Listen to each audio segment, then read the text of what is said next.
কাছাৰত আৰক্ষীৰ অভিযানত জব্দ 20 কোটি টকাৰ মূল্যৰ ড্ৰাগছ স্পেচিয়েল টাস্ক ফ'ৰ্চ আৰু কাছাৰ আৰক্ষীৰ যৌথ অভিযানত জব্দ 60,000 ইয়াবা টেবলেট আৰু 125 গ্ৰাম হেৰইন সাহিল হুছেইন নামৰ এটা সৰবৰাহকাৰীক গ্ৰেপ্তাৰ কৰিছে অসম আৰক্ষীয়ে নিশা গোপন তথ্যৰ ভিত্তিত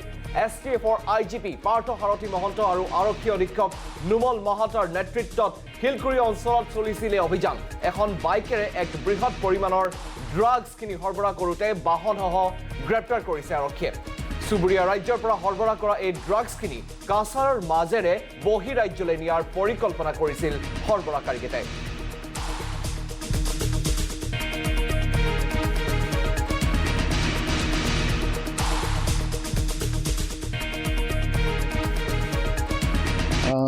কাছাৰত এইটো আৰক্ষীৰ আন এটা বৃহৎ সফলতা ড্ৰাগছ বিৰোধী অভিযানত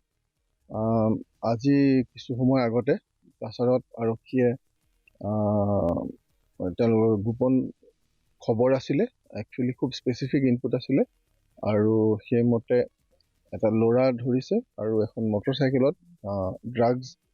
সৰবৰাহ কৰিবলৈ চেষ্টা কৰি আছিলে ড্ৰাগছখিনি অসমৰ বাহিৰৰ এখন ডাঙৰ মহানগৰলৈ পঠাবৰ কাৰণে সংগ্ৰহ কৰি থকা হৈছিলে প্ৰস্তুতি চলাই থকা হৈছিলে এই সময়ত কাছাৰ আৰক্ষীয়ে এই ড্ৰাগছখিনি জব্দ কৰে এই ল'ৰাটোক এৰেষ্ট কৰিছে 60,000 ইয়াবা টেবলেটছ আৰু 125 গ্ৰাম হেৰইন ইয়াত ধৰা পৰিছে এইখিনিৰ যিটো ফাইনেল সাধাৰণতে এই ড্ৰাগছবিলাক যলৈ যায় ধনী মহানগৰ তাত স্ট্ৰীট প্ৰাইচ হ'ব নিয়েৰলি 20 কোটি টকা